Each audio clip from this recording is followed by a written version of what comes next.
Hi everyone, I am Srikanth. We are discussing programming in C language. The topic is about algorithms. The agenda of this session is about algorithm versus flowchart and simple flowcharts with algorithms and suitable examples. We'll discuss in detail in this session about differences between algorithms and flowchart, simple flowcharts with algorithms and suitable examples. The various differences between algorithm and a flowchart is algorithm is step-by-step procedure to solve the given problem. Flowchart is a diagram created by different shapes to show the flow of data. In algorithm, sequence of instructions to solve the particular problem. Coming to flowchart, pictorial representation or graphical representation or symbolical representation of algorithm using what? Standard symbols. Algorithm is complex to understand. Flowchart is easy to understand. Algorithm solutions is shown in what? Non-computer language like plain text. Generally we use what? English language. Writing the or providing a solution in the form of what? Step-by-step process using general English language. Flowchart solutions is shown in what? Graphical format or symbolical format or pictorial format. In algorithm, plain text are used. In flowchart, symbols or shapes are used. Difficult to show branching and looping statements in what? Algorithms. Easy to show or represents branching and loopings in what? Flowchart.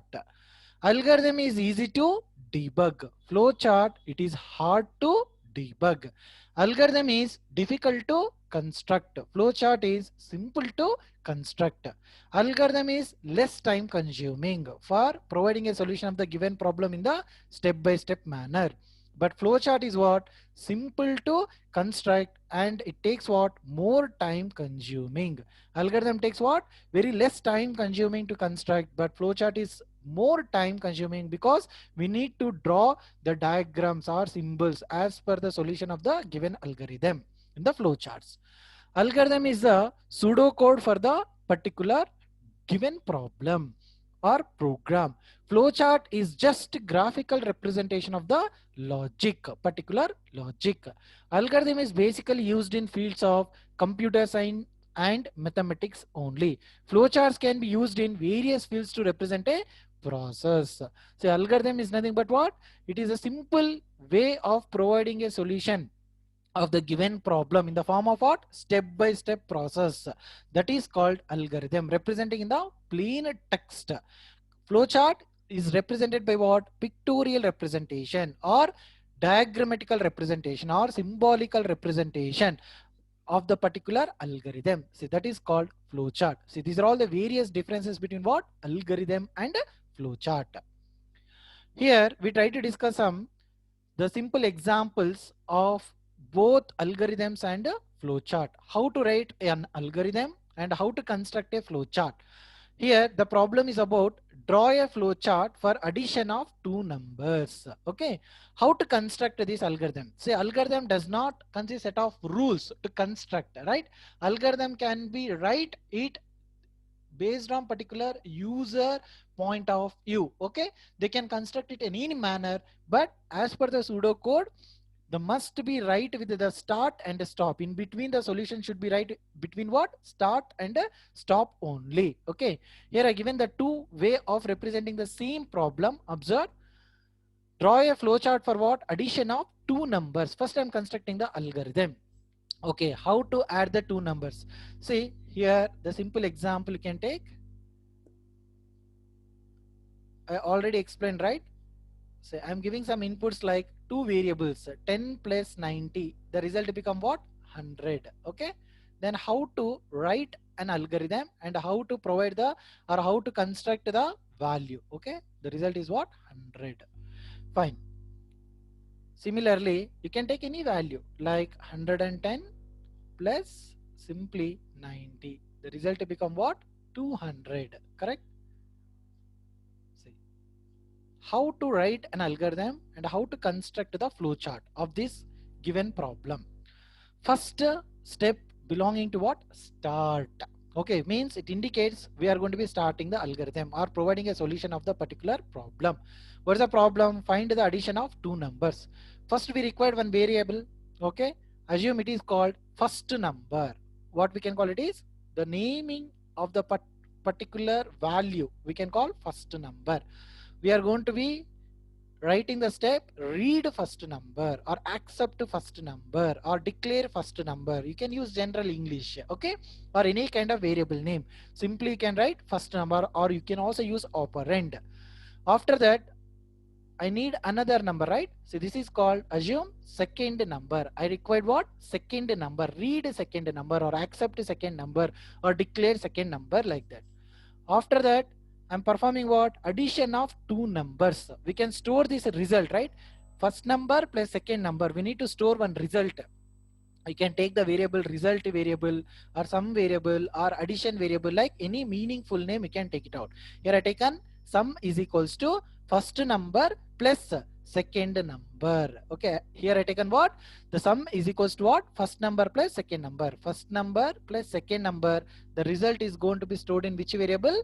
Sum variable.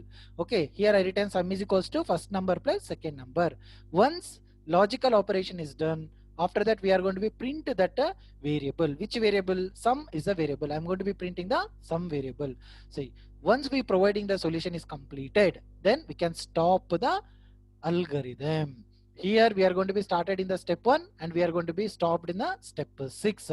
Don't think, sir, always we need to write in this fashion only. For step 1 to step 6 you need to provide. You can write in any short manner also. Instead of writing in detail, you can also take in the step 2 only. You can write read first number comma second number. Okay, like in the step 3 you can provide the logic. Step 4 you can print it, like you can minimize it. But here I given in detail explanation of particular problem with the algorithm steps. Similarly, I'm going to be constructing this algorithm into what? Diagrammatical representation or graphical representation. How to construct? Using what? Flowchart. In the previous video session I explained in detail about what? Flowchart, symbols and diagrams, right? Observe. First step is about what? Start. So I'm constructing the flow chart. So this is about flow chart. Here I'm constructing the first step is about what? Start. How to represent start and stop in the flow chart. In the previous video session I explained about some symbols, right? Like terminal symbols, right? So terminal symbols. Using these terminal symbols we can able to represent what? The start and stop of the particular flow chart representations. Correct or not? Terminal, like it may be what? Circles, ovals or rounded rectangles. See, that indicates what? Start or stop of the particular flow chart symbol. See, here I used start is the symbol using what? Terminal symbol. Once started. Okay, next I'm using what here? Flow line. What is the symbol? It is flow line symbol. See, a flow line is an arrow that shows what? Direction which the flow chart will flow. We discussed in the previous video session, right, about this symbol. This is called flow line symbol. Next I'm entering what? Step 2, read first number. See, here we are going to be declaring the variable, right, and initializing the value. Then we go with which symbol in the flow chart? So we try to use about input or output. So this input output boxes is represented as what?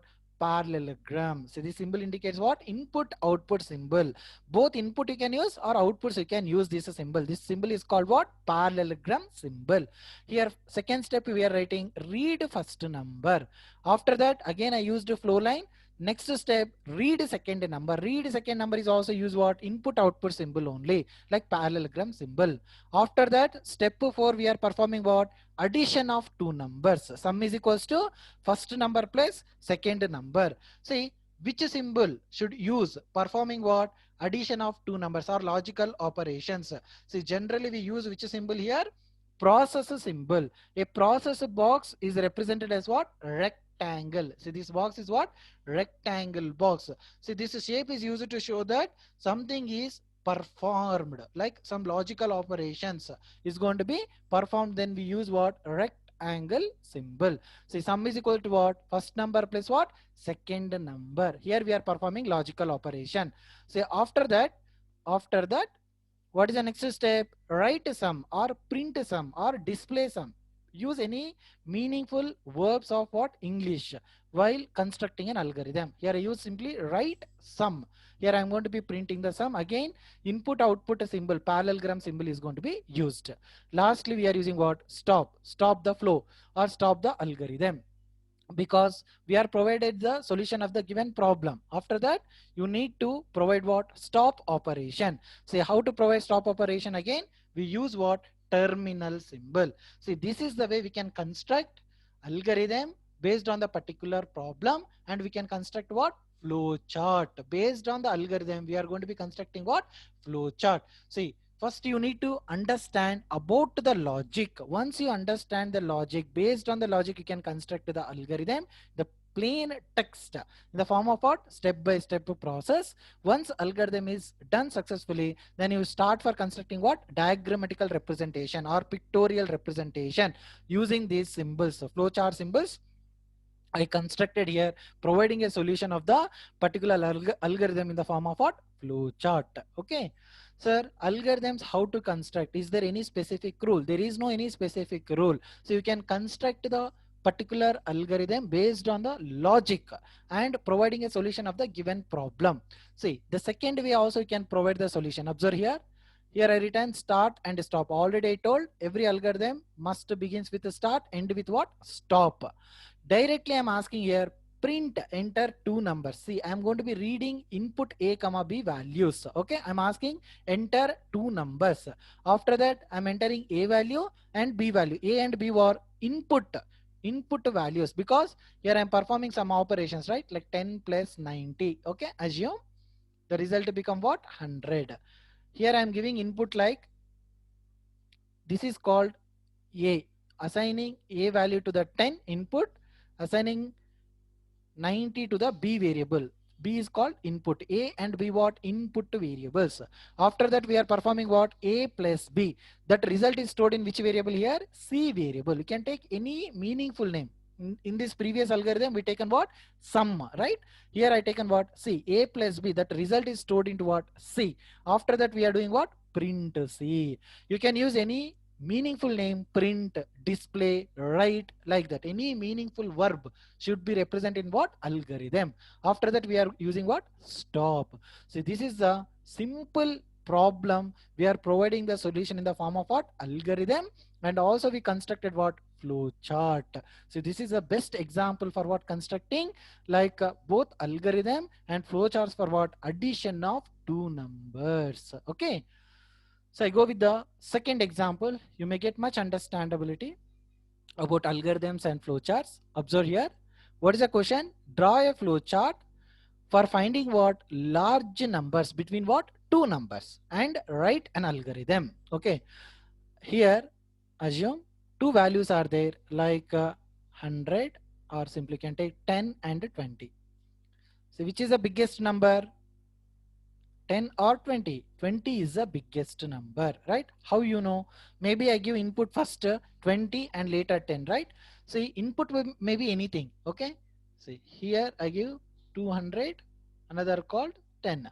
Which is the biggest number in this case? 200. Based on your input, you need to find out which value become what? Biggest number. Okay. Then how to find? Here I'm writing some logic. Assume first you need to find the logic. 10 and 20 I taken the example. First, assigning 10 to the one variable called A, assigning 20 to the one variable called B. Assume A is equals to 10, B is equals to 20. See, these values are not static. You may give any values. Okay. So I'm taking example here, A equals to 10, B is equals to 20. I'm checking here one condition. What is the condition here? A greater than B. I'm checking the one condition, A greater than B. What is the value of A here? 10. What is the value of B here? 20. Yes. So now you should tell me A greater than B condition is true. 10 greater than 20 condition is true. No, condition is what? False.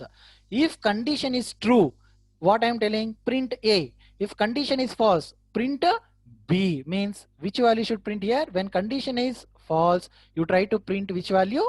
B value. What is the value of B? 20. See, 20 is the biggest number. Okay, the same example I take here. Instead of a equals to 10, I reinitialized a value is equals to how much? 100. Assume this is a case 2. I'm checking once again the condition. A value is how much? 100. A greater than B. Condition is same. Condition never changes, but values is going to be changed. A value is what? 100. B value is how much? 20. Okay. Now A greater than B. Condition is true or not? 100 greater than 20. Condition is true because 100 is bigger than what? 20. Then which value should print? A value should be print. Now A is the biggest number.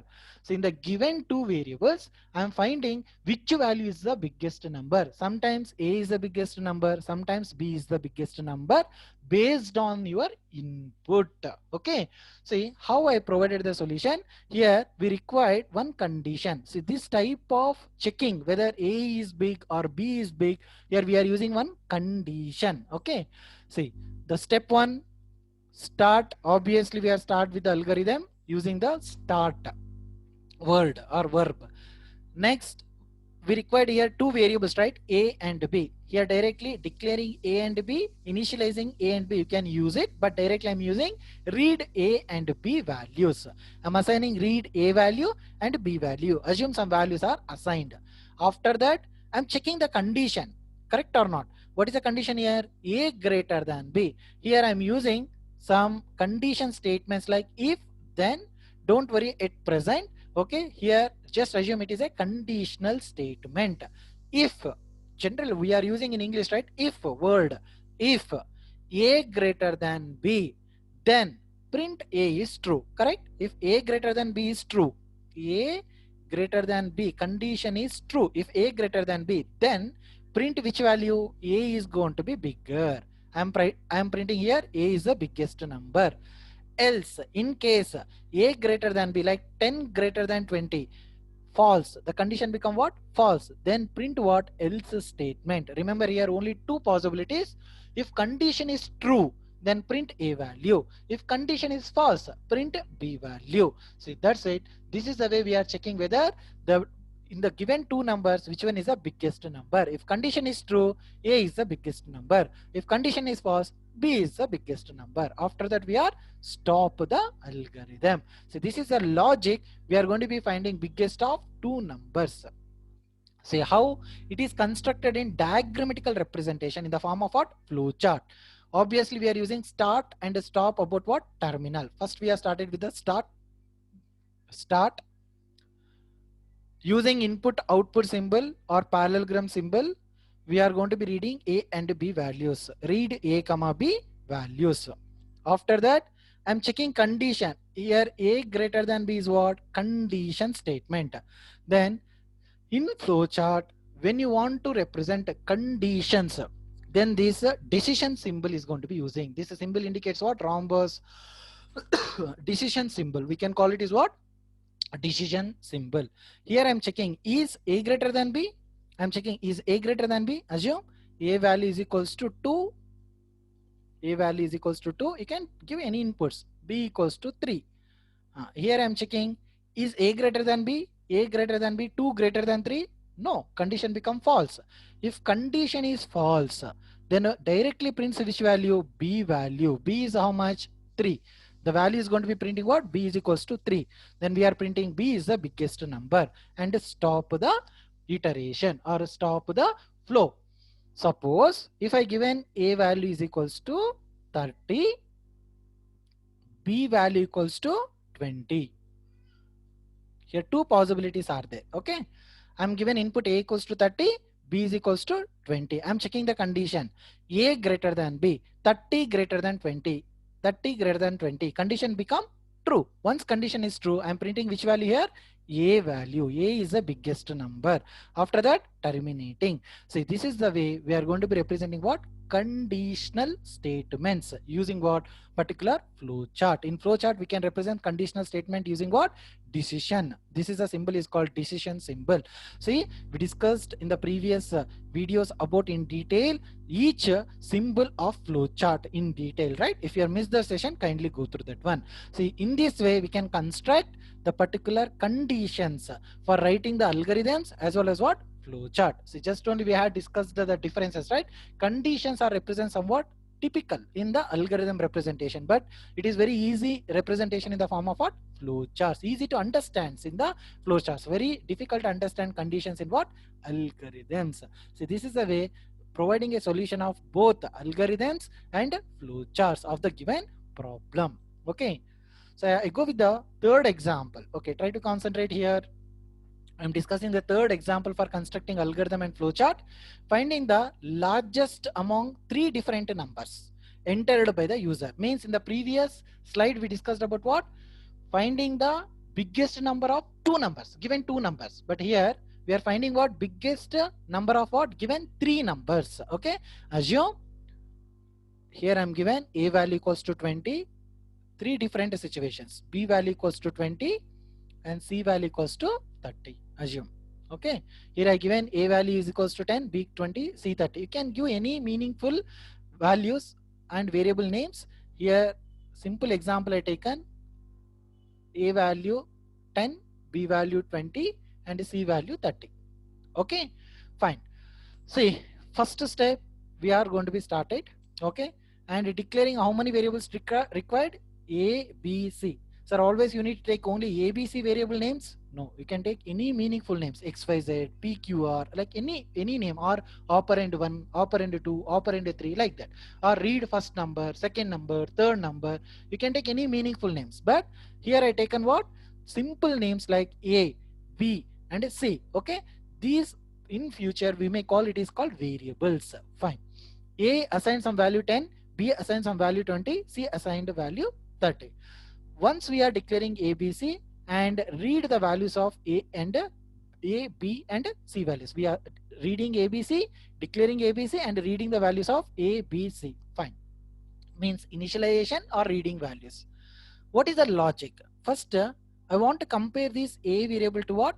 B, and I want to compare A variable to what? C. Try to understand here the logic. First I am checking the condition A greater than B. Okay, here I am checking the condition A greater than B. What is the value here? A value is how much? 10. Okay, assume first I go with the biggest number for easy understanding. Assume A value is how much I taken? 100. 100 greater than B value is how much? 20. Condition is true or false? 100 greater than 20. Condition is true. Okay, and A is also checking with what? C. A value is how much? 100. C value is how much? 30. C. A is bigger than B, confirmed. But A is also comparing with what? Another variable called C. 100 greater than 30. Condition is true.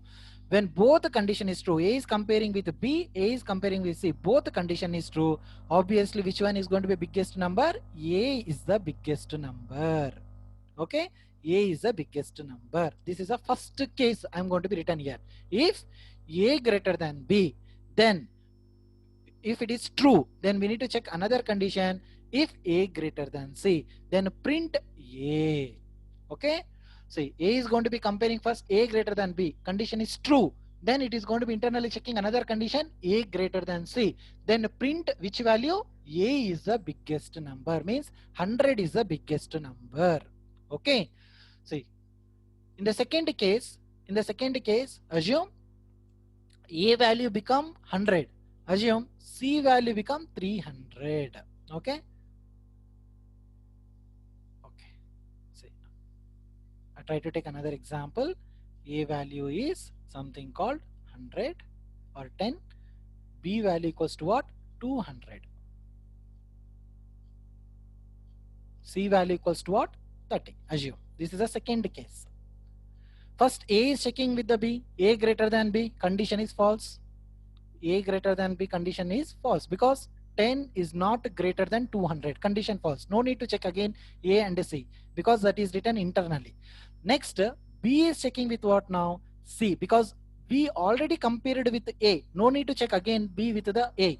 B just directly comparing with what? C. What is the condition? B greater than C. Okay. So this is called else. If A is not greater than B, then controller enters to the else statement. Here checking what? B greater than C condition. What is the value of B here? 200. 200 greater than, what is the value of C here? 30. 200 greater than 30, condition is true. Then which one is big? B is the biggest number. Okay, in this case, based on your input, the particular value become a biggest number. So in this case, case 2, I am given B equals to maximum number. First A is checking with the B number, condition is false. Then B is comparing with what? C. Then B value is 200, C value is 30. Obviously B is the biggest number. Here prints result is what? B is the biggest number. Okay. The third situation, assume simply A value is what? 10. A value is 10. The third case, B value is what? 20. Okay. C value is 300. Case 3, assume. C value is something called 300. Okay. Now, first A is going to be comparing with B. A greater than B. Is it true? No, false, right? A value is 10. B value is what? 20. Condition become false. 10 is not greater than 20. Next, B is comparing with C. B value is how much?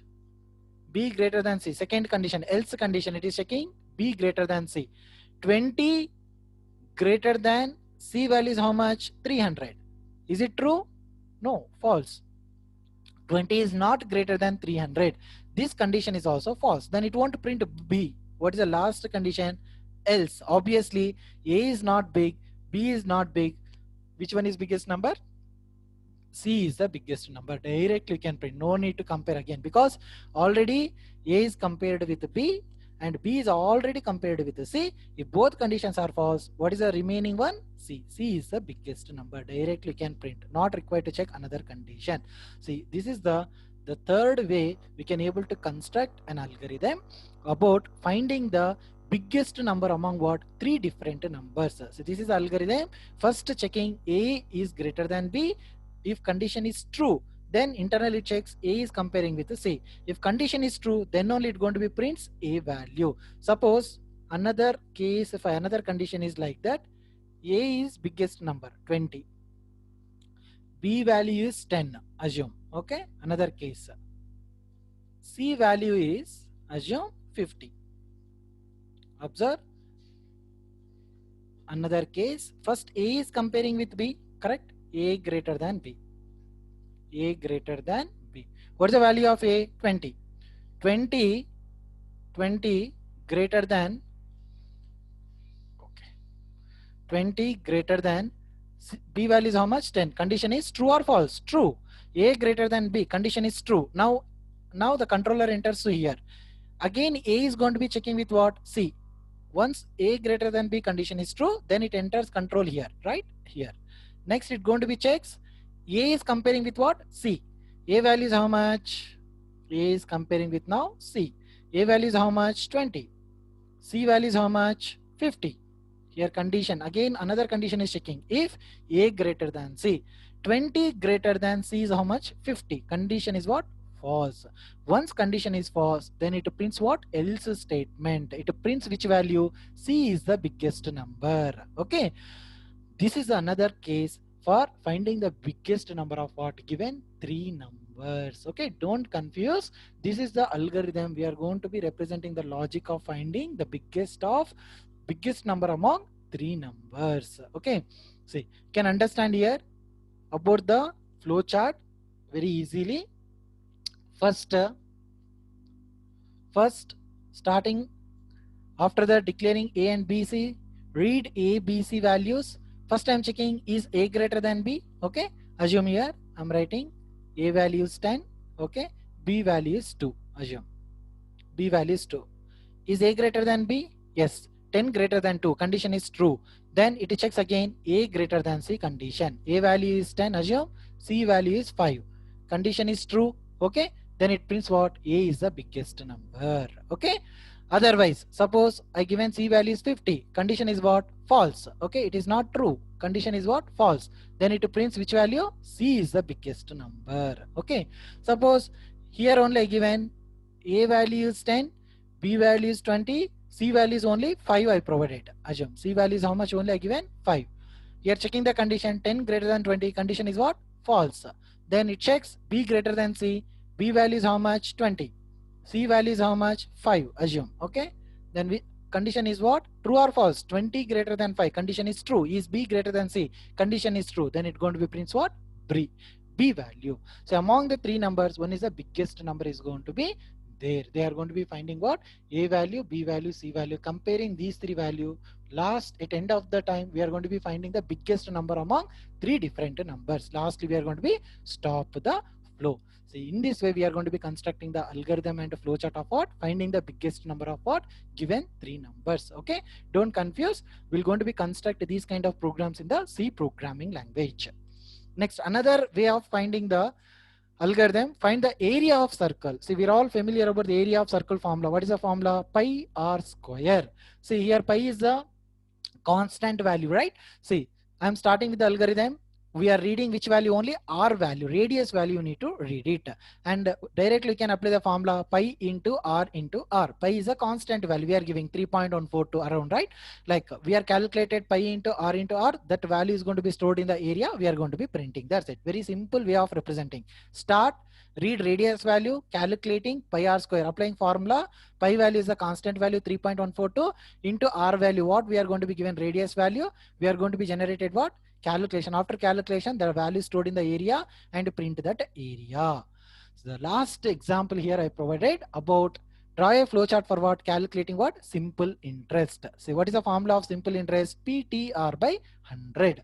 Here constructing the algorithm, start reading the P value, T value and R value, and we are calculating, applying formula simple interest equals to PTR by 100 and print the result. Simple interest result is going to be printing and stop the algorithm. So this is the way we can construct what? Flowchart. Start, we are reading the P value, T value and R value and calculate what? Simple interest equals to PTR by 100. After that, we are getting the result, store the result in simple interest, print the simple interest, and lastly we are going to be stop the flow. See, here I given some examples how to write an algorithm and providing a solution of algorithm of a given problem, and how to construct the flowchart based on the algorithm.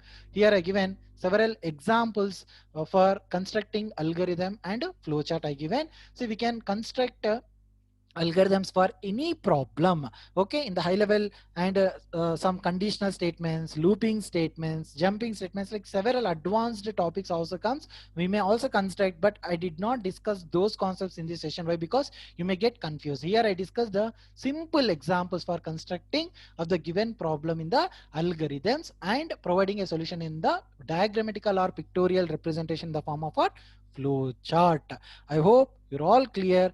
In this session, we discussed in detail the differences between about flowchart and algorithm versus flowchart, and also I explained in detail about how to provide a solution of a particular problem in the representation of what? Algorithms and diagrammatical representations called flowchart. Okay, so that's it for today's session. Okay, thank you for watching my videos. Thank you all.